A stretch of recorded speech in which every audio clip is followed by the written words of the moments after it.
Hey everyone, so a few months ago I was super excited to get my first electric vehicle, and of course the next step was getting a charger installed right here at home. Did all the research, watched all the YouTube videos, and thought, how hard can this be?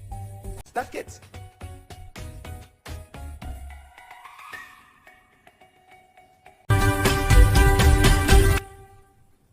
Well, spoiler alert, I made a bunch of mistakes. And today, I'm going to walk you through all of them so your EV charging journey goes a lot smoother than mine did. Stop works in.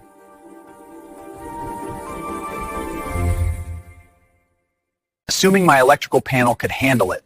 I live in a modern house, so I just figured, no problem, right? Wrong.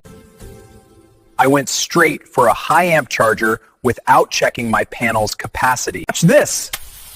My EV is charging, and suddenly,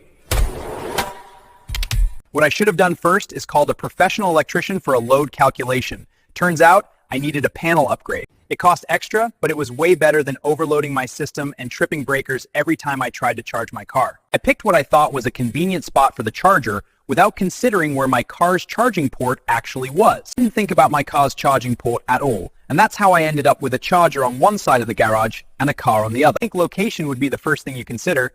Turns out my convenient spot was the worst possible place for my car. Now, this is the big one. As a DIY enthusiast, I was tempted to do the level 2 install myself.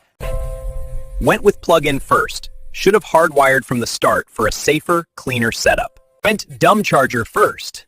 Should have gone smart for scheduling and saving.